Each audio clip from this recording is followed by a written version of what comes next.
Rupert Clark, 1,000 Guineas. What were your thoughts on yesterday's racing? Oh, mixed. Look, I thought it was a, pretty underwhelming day of racing. Mm-hmm. But I get, actually, Matty Hill put it really well on racing.com before the day kicked off. He said, look, the summer sports haven't really kicked off. There's a gap there. Let's take advantage of it. I'm like, yeah, I completely agree with that, Matty Hill. Just not sure if that's the right sort of day for it, like back to Caulfield. I don't know. Rupert Clark, that's a stinky race. Like that. That's one that needs to be under the microscope. And so does the 1,000 Guineas as well, because like there's one filly in that race who's going to be good. And the rest can... And it ain't the winner. And it ain't the winner. And the rest can go do one, if I'm honest. Can you believe Licky Tongue was like $4 in that race? No, she had the prep that never ended. I didn't understand. Never ending story. Exactly. They interviewed James Cummings before the race. He's like, yeah, look, she's fitting well. Will she get the mile? Like, there was no level of certainty in the trainer's voice. And I think J-Mac came out and said this thing can't run out the mile. What do the exceeding excels do? They typically sprinters? Yeah, well, here's a few for you. Exceedance, bivouac, Heard of them. Cylinder. Heard of them. Microphone. Just a few. Actually, microphone, exceedance, bivouac, all in the same crop. What the hell? I tend to agree. Like, Aliana clearly didn't get around Caulfield. But no, she did not. But Mark Zara also didn't help her winning chances on Matisse. Look, basically, as soon as she started crabbing, he's like, I'm going to take that opportunity, bruh. And just went in about... Mark went fully mock. He went so mock. And me being on Matisse, I was like, yes. Yeah. She loomed up and then there was nothing left in the tank. I just don't think she's up to this gravy. No. Matisse. Everything that could have possibly have gone wrong for Aliana, I feel, went wrong. She didn't get around Caulfield. She crabbed. When she finally started to balance up, Matisse was there. Like there was just so many things that went wrong. Like people came out and said J-Mac slaughtered that. It's like, hang on a second. Yeah. Like I'm sure if he had his time again, he would have had her dead last, so he could take it all the way out and wind her up. But how was he to know that Matisse was going to come in on him at that exact moment where she started to balance exactly. up? Racing.com raw times, the sectional data, that Group 1 was 18.5 lengths below standard. Yeah, I'm not surprised. 15 lengths below standard to the 800, nearly 5 lengths below standard to the H to the 4, and then they zoomed home. She's gone super. As well as she could have. As well as she could have in the circumstances. I've had a couple of tough ones this spring. Yeah. I've had a couple of tough ones. Yeah. That was one. Amelia's Duel and the Empire Rose was one. Gringotts first up was one. I was convinced I was going to win that race. He won his grand final, though. He won his grand final, but it's $5. You know, I think you were simultaneously wrong and right about Another Will at the same time. How's that possible? Well, I think if it's his grand final, he brains him. Like I think he's a really, really good horse, Another Will. But he also didn't win. You know what I mean? I don't know. I feel like he might even be a bit of a, I don't know. He's sort of, I've looked back at all these other wins and a lot of them have been in smaller fields and he's been smothered up and taken gaps at the right time. I think he's a good horse. Another Will. Like, don't get me wrong. I never said he's a bad horse. I just don't get the boom on him. He had the perfect run, I think, 8 from 13 will probably give you a decent boom. Yeah, exactly. 8 from 13, but Mr. Brightside had a better record coming through the grades. And then it just took him a while to... I think he can take the next step. I just don't think he's there. People saying he's top 5 horse in the country. They can fucking do one. Well, they're fundamentally incorrect. Fundamentally incorrect. Yeah. I need to go back to that guy on TikTok, actually. I forgot about that. Yeah. Look, if he was a top 5 horse in the country, he would have had panels on them yesterday in that race. I can see him getting his Group 1. I think it's going to be in a handicap race. I don't think it's going to be in a weight for age race. I don't think he's up to that yet. That could change. Absolutely. Well, he's been up for 2.5 months. It's a long prep. Yeah, it is a long prep. Like, really long. So I think he's run super, all things considered. Have they learnt? I don't know what they've learnt with him. Thing is with bro, you're never getting a good price. When has he been a good price? Last start. What price was that? Well, he got out to $4 in essentially a 2-horse race. Yeah, that's fair enough. Yeah, I think like that's a price I was interested in. And yesterday the market support gave me more confidence. I was frustrated with the winner though, because I was bullish on her in the Empire Rose. Jumped off. I thought she had this in her. She did, Kaimochi. She did. Craig Williams in the Rupert Clark can get one home. I think he's 7th winner in the race. Yeah, it is. Unbelievable. Yeah. Yeah. Handicap race. Dropped a lot of weight from the Empire Rose. Group 1 place multiple times. Like, not a result that shocked me, but the price was great. Going around like 20s and 30s, depending on who you pump with. Yeah, nah. I was on Jimmy Drifters, and he didn't even go around. It was a barrier trial. I'm not saying he would have won, but he didn't get a crack at winning. You literally have no idea. You literally have no idea. Like, but that's the risk when you back a horse who needs to wind up and he gets gate 1. It's a risk, and it's a risk I was willing to take, and it did not pay off at all. So yeah, that sucked. Yeah, Aliana was devastating. There's been few times this spring where like I'm just convinced this horse has panels on them. I'm just convinced, and it's only paid off very few times. Like Switzerland paid off. I thought this would pay off. Like I was convinced she was going to win. Like I was so certain she was going to win. So I was on the floor for a while after that. Whereas Jimmy Starr, like Jimmy Starr losing is just like, that's what you get for backing a horse like that in gate 1. So I can only be frustrated with myself. Yeah, I was on the floor with that, mate. Oh, and Kieran Ma with a filly that's not showing none, but it hasn't shown a lot at that price. Oh well, Aliana beat her by 6 lengths in the carbine. Yeah, like that says it all. Yeah, you know what I mean. And it's like you run this race 100 times. You get a different result in Aliana's favour, like 95 of them. I reckon. Really hurt. Like, yeah, really, really hurt Drifters. So just let me be a bit of a victim for a second.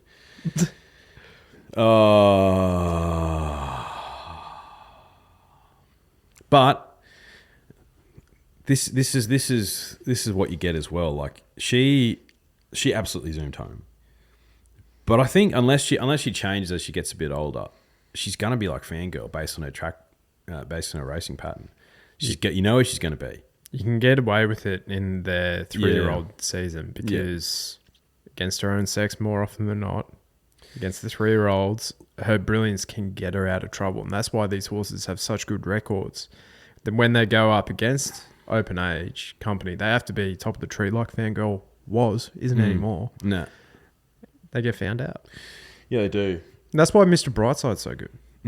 Because he himself into the race. Exactly. And that in the autumn, that's where he fell off a bit because he wouldn't jump the gates at all. No.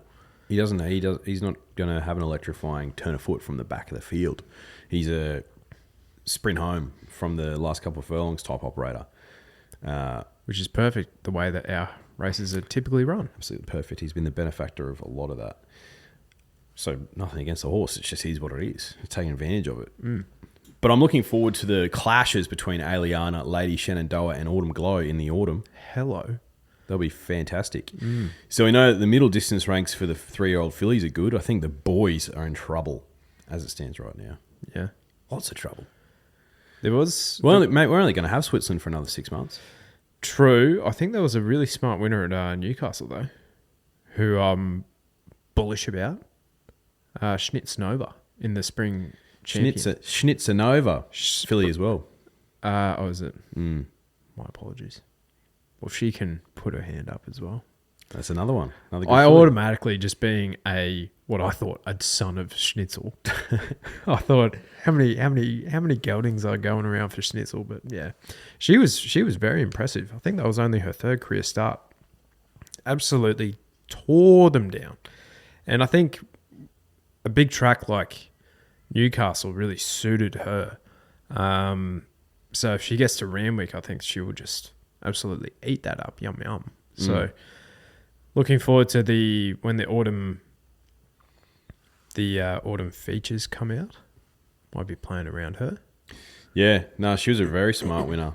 Bennett Bloodstock with those silks, just can buy a good horse. Good on him. Absolutely. No, she was a smart winner. I tell you what, there's a couple of smarties.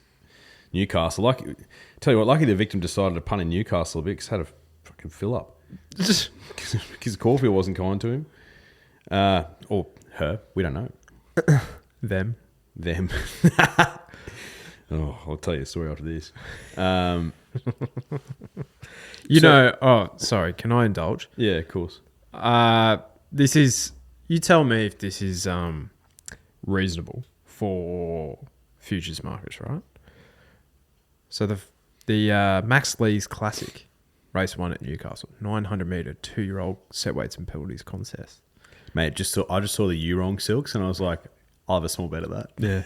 Well, I was on Buffalo. And, Buffalo is written by gelding, right?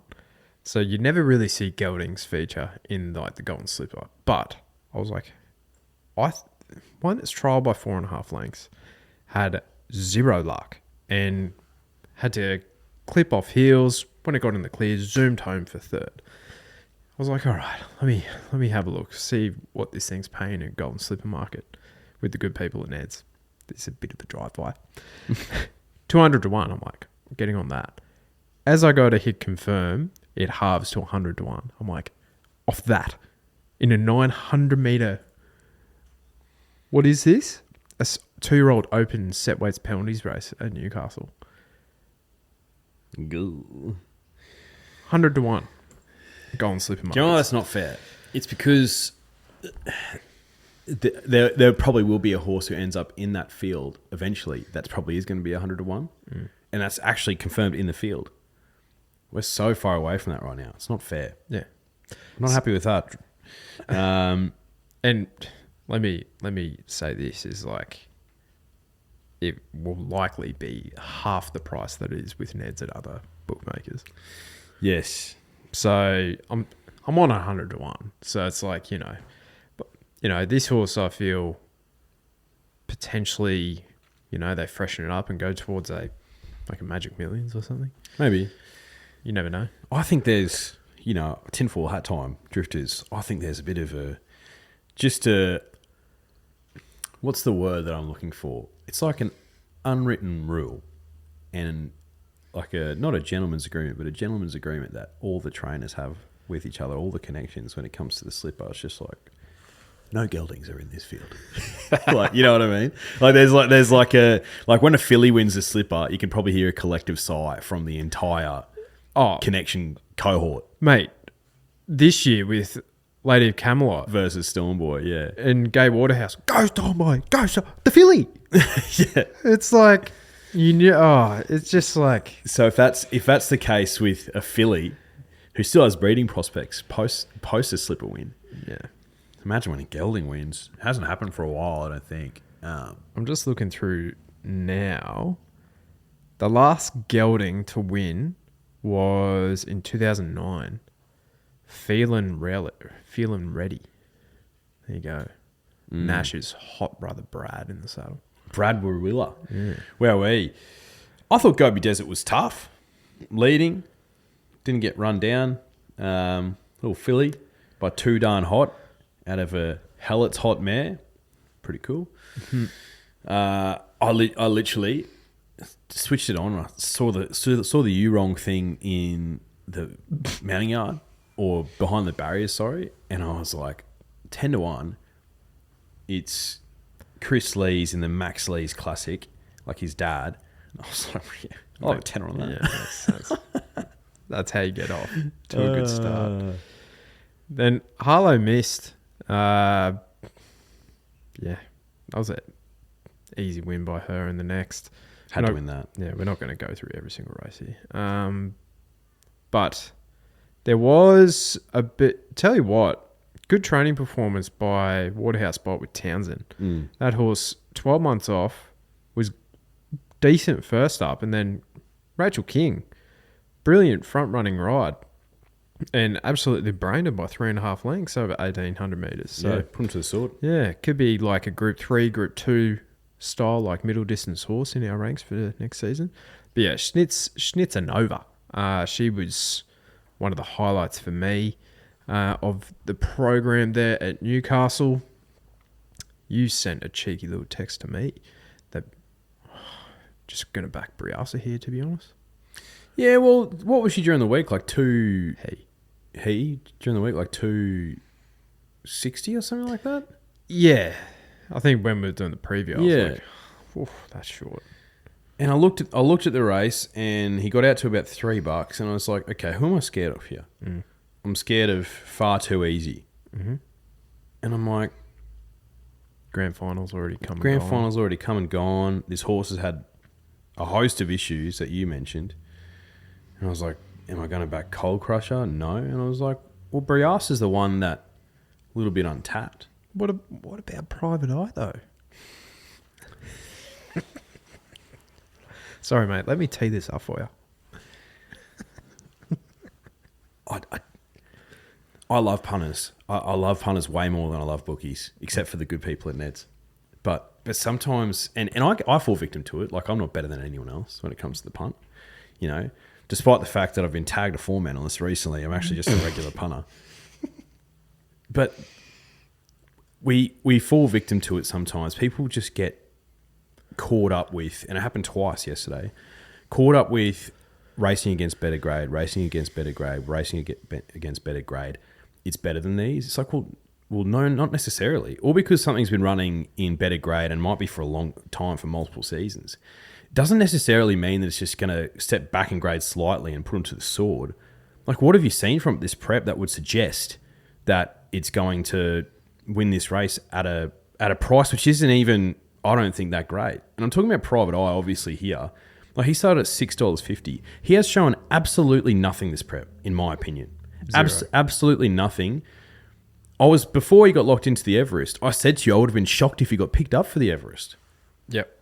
And it was only because things were dropping like flies that he got picked up. He's shown absolutely nothing. He had to carry 60 kilos here. Find out 2 minutes before the race that Joe Pride's been putting him over the jumps to try and stimulate him. Alarm bells? Like, are you kidding me? People saying that, $6.57 is a ridiculous price for a horse like this. It's like, well, it would have been 2 years ago. Yeah. But it's not 2 years ago. And the other horse is Coleman. Like, yeah, running in superior grade and gets back to a Group 3 against, things that apparently their rating points were 30 points less than his. But clearly bro's over the top. Yeah. Clearly. So I just don't understand the kick up sometimes for horses where you're trying to find, it's just got panels on these because it's been racing in better grade. It's like, well, a lot of the time in Group 1s and Group 2s, you only really want to take probably the first 3 out of it anyway. Yeah. A lot of the time. Like, it starts to drop off pretty significantly. I do not understand the big kick up for Private Eye at all. I think there has to be conversation or talks had about his future. Surely, what does bro owe anyone? Absolutely nothing. Give him a nice paddock to just chomp down on. In the stewards report, this will make you laugh and possibly angry because you've been a bit cantankerous of late. Jay Ford stated that he hoped to be able to ride Private Eye positively. However, his primary instruction was to have the horse travelling where comfortable. He said Private Eye did not show any speed from the barriers, which required him to race with cover at the rear of the field. He said the gelding took some time to respond to his riding and closed off well over the final 200, which he did, giving the impression that he's now looking for a longer distance.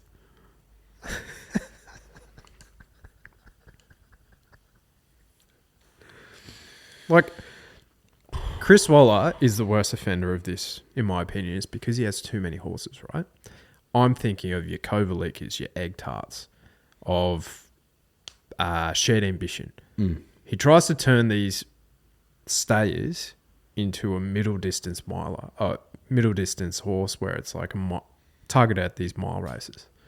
But Private Eye and Joe Pride, I feel like they've bottled this horse in more ways than one. That might be a bit of a overreaction because he's won a Russell Balding and he's also won a spring stakes or something over 1,000 or 1,100 meters or something. But he also won an Epsom, didn't he? Mm-hmm. Yep. I just think he would have been competitive with the likes of Mr. Brightside for the last 2 to 3 seasons if he was targeted at those mile races. Mm-hmm. Yeah, I completely agree. He's a definition of a 1,400 metre horse for me, I think.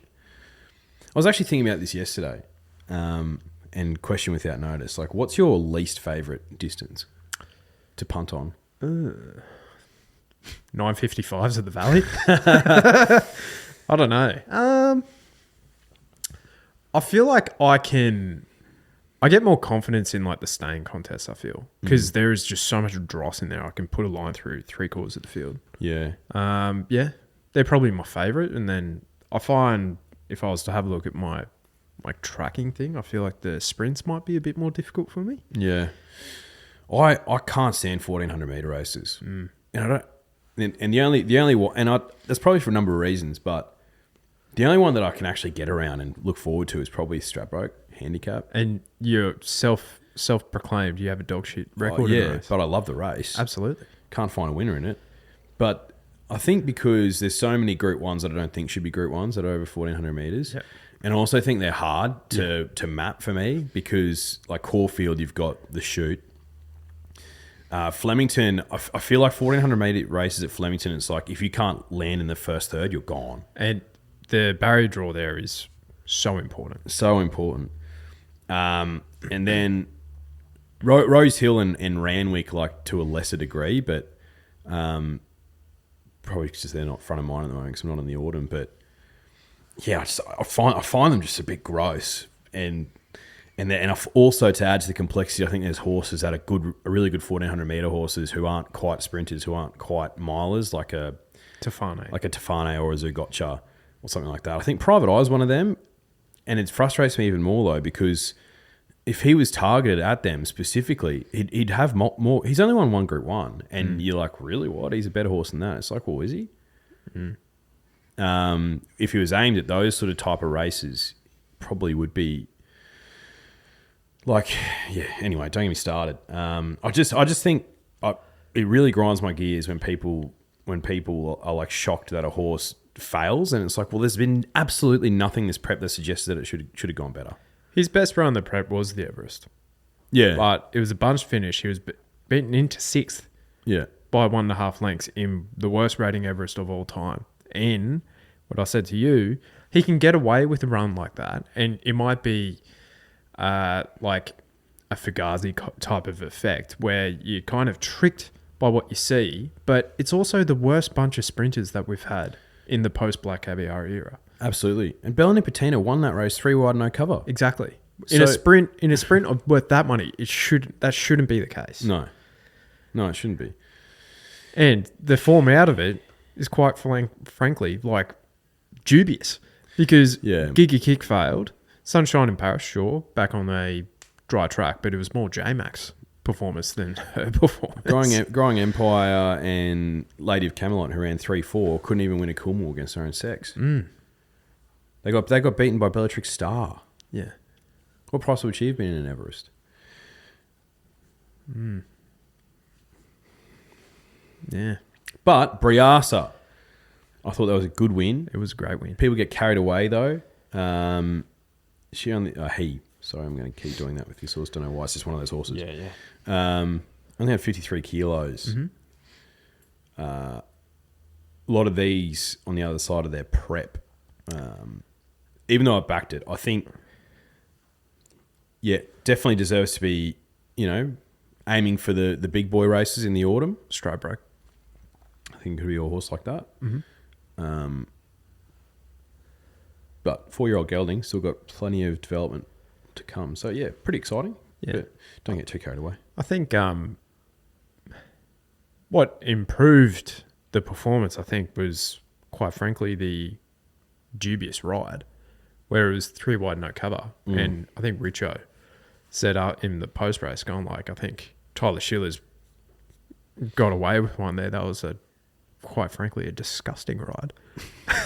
It's like, well... It was a bad ride. Still one. I think it's but again, it kind of shines a light on our sprinting ranks as well. It's like Felix Majestic and Coal Crusher. They're quick out of the gates, but they're not like an Eduardo. You know what I mean? They're not Eduardo. They're not absolutely banging out. Chrysaor has some talent. I think he's a big track horse, Chrysaor.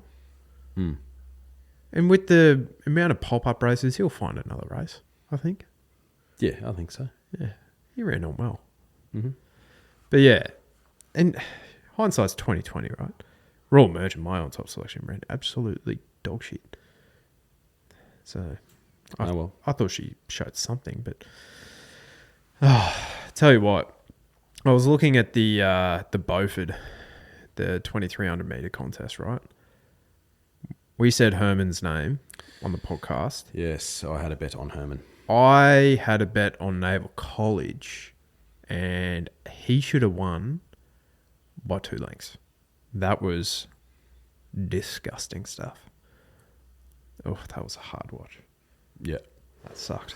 Yeah, I can imagine it would have been. Herman would have been nice at about 10 to 1 when I got on. Yeah. But, alas. Yeah.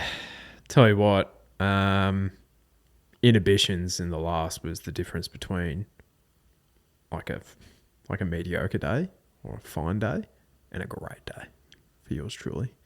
Kieran gave this horse every possible chance. Every possible chance.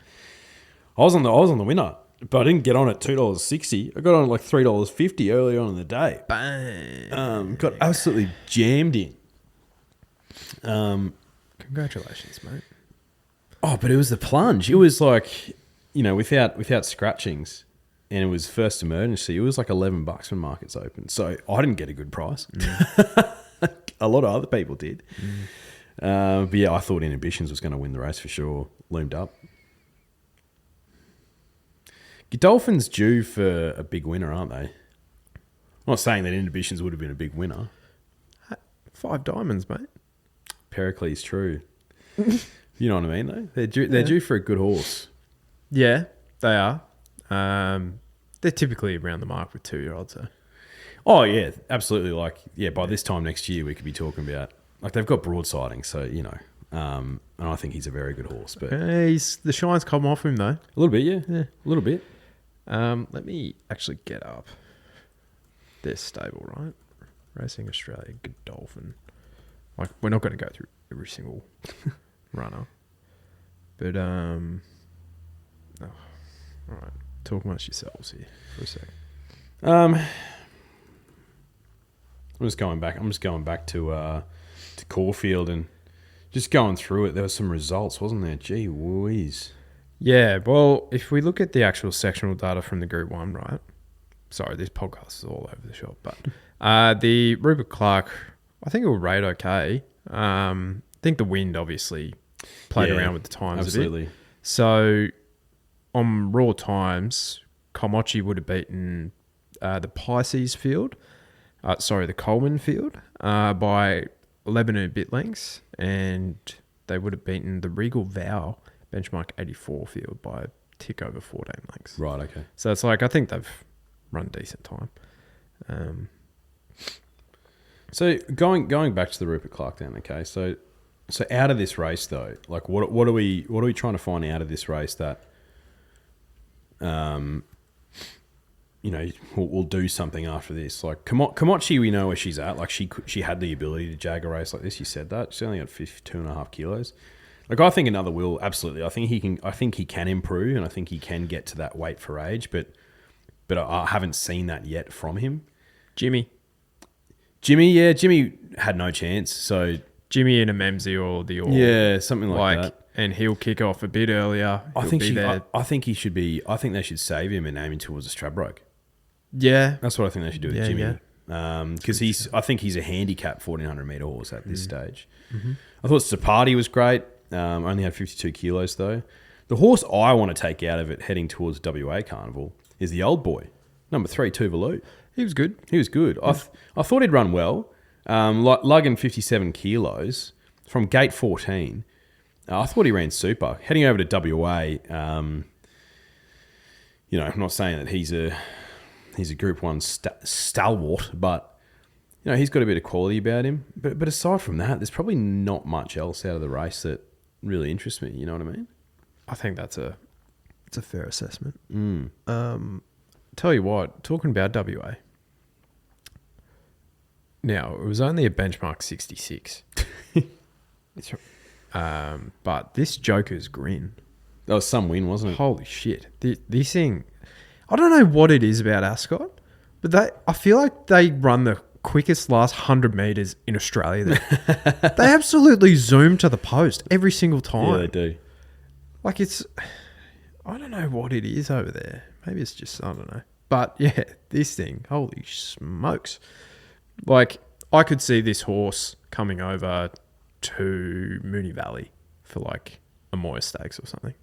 Yeah, absolutely. Maybe it'll be purchased for an Everest. Well, I'd be shocked if they did that because he's only run over the 1,000 Well, metres. there's history. Yeah, where are they now actually bustling? Did you see that stable has moved to New South Wales from Victoria? Pross Kent? I think they've just got an additional stable. If you look at Twitter, they've said we are now based in Sydney. You're kidding? No. Maybe I've got that wrong, but that's the way it read to me. Oh, I thought they just opened up a satellite stable in Sydney. Right, okay. Because they're in Cranbourne. Cranbourne's like where you want to be. Mm. Or maybe it's New South Wales. I'm looking through Godolphin horses right now.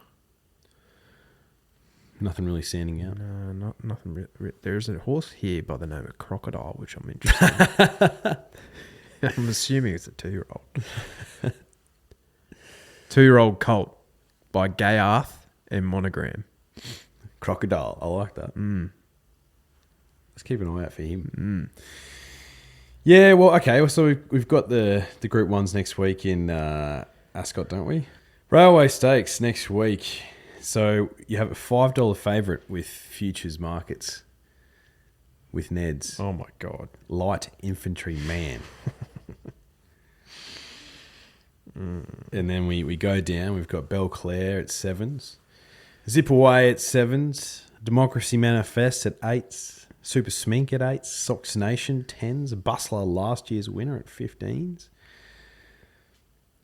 Like, I've got a soft spot for Perth because, like all East Coast punters, we have a soft spot for Ascot because, get out of jail sometimes. Pikey. He was on a tear yesterday. He was on a tear yesterday, Pikey. That ride he gave that thing Storyville? Chef's kiss. He's got that in him, Pikey. Yeah. He knows every blade of grass. Every individual blade of grass on that track. But look, let's be really honest with each other here. Sure. If there's a Group 1 with light infantry man in it as a $5 favourite, do you think it deserves to have Group 1 status? Probably not, if I'm being honest with you. Yeah. Like, come on, guys. We need to have a serious conversation about this sort of stuff. Yeah. I think the Kingston Town should remain. 1,800 metres. Yeah, it's something different. It is something different. I like it. And all these will be backing up in that anyway. Uh-huh. You know what I mean? So it's like the Winterbottom, without question, needs to be downgraded. Without question. Like, some very good horses have won that Kingston Town. Arcadia Queen, Millie's Jewel, others. Yeah. Others come to mind. Western Empire? Western Empire, I think, won it, yeah. Or did he just win the Railway? And then I think he came second. Yeah. And the stablemate knocked him off an enormous problem. Yeah, that's right. Maybe Regal Power won a Railway? Yep, I think so. So, and they're East Coast proven performers in some capacity. In some capacity. Like Regal Power won at All-Star Mile. Yeah. Yep. We just need to be really honest with each other, drifters. There's not one iota of my being that is looking forward to just discussing and watching this race. I have enjoyed, you know what I do enjoy about Ascot racing is the form is actually pretty easy to do over there. Mm-hmm. Because like that 3-year-old fillies race, I was looking through, every single one of them went against each other last start of note, right? There might have been 3 down the bottom that come from midweek grade. I was looking at them, it's like, oh, this one came 6th. Oh, this one came 7th. I watched the replay 10 times just watching those individual horses. It was so easy. Still didn't find the winner. Yeah. Well, yeah, it is good because it's its own like microcosm, right? Yeah. But yeah, God, I'm 1.5 million. The railways were $1.5 million. 822,000 for first place. What? You're kidding. That's actually ridiculous. Yeah. Well, we'll have to get the Perth Prince on the line to help us out here. But like Democracy Manifest is $8 in this field. Yeah, you might be onto something. Succulent Chinese meals. I'll be team locals, as in Perth Prince, like horses. You're typically East Coasters. Yeah, I know nothing about the West Coast horses. Yeah. No, nothing. Absolutely nothing about them. But absolutely dross record in Perth, that's for sure. Just don't. I'm being honest, drifters. I don't keep a close eye on it at all. I'm not one of those guys who backs Pikey after a big day punting on the East Coast and just has a crack. I'm not that guy. I'm done. I'm done by then. Yeah, I've run out of puff typically by that stage. Yeah, I've already won my fortunes. I don't need to risk it. Yeah. What are you really gambling with? Exactly. Yeah. Exactly right. Responsibly. So that's one of the key races that we're going to be looking at next week. But we also have the Gong Declan at 1,600 metres as well. God. Gringotts is the 3-year-old 30 favourite there. Territory Express, NCAP, Freedom Rally, Detonated Jack, Heat of Shock, St. Lawrence, who's in a rich vein of form. Yeah, look, default pick for me. He should have won an Epsom. Yeah. Gringotts. Yeah, it's just, I don't know. Just call a spade a spade. It's what I think. You can't really do it for the WA Carnival, I don't think. Oh, why am I being so negative? You definitely could. I'm just thinking of combining all of them so they're all on one day. It's what Adelaide should do. It's what WA should do. Mm-hmm. The point against that, though, is when I was watching that, what was it called? Joker's Grin win. The amount of people there, they turn up to the races in WA. It's most likely because they have nothing else to do over there. But yeah, just put all the good races on one day. Make it a super Saturday. I'd probably watch that. Yeah. You know what I mean? Yeah. No, I agree. Yeah, totally agree.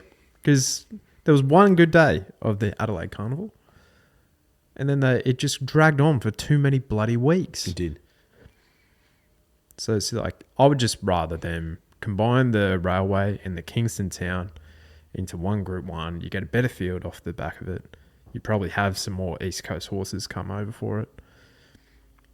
Make it a true contest, I completely agree. But that's just, less is more. Yeah, that's just our opinion. Anyway, we've been dragging on for far too long. Yeah, but you can tell, drifters, we're running out of puff. But yeah, horses I want to take out of the meeting, I guess. Yeah, that's Schnitzernova and Buffalo heading towards a Golden Slipper as a gelding. I'll be Team Buff. That would be so rude. That'd be so rude. And be so funny if a gelding won this slipper. Yeah. Look, I'm still peeling myself off the floor. Drifters. It was just one of those days for me where just things just didn't go my way. But I've got a lot of time for Aliana. I just think when it's against the big dogs, Slady, Shenandoah, and Autumn Glow, all three from the same stable, it'll be fascinating viewing. Yeah. All said. Mm-hmm. All right. We'll see you Wednesday. See yous.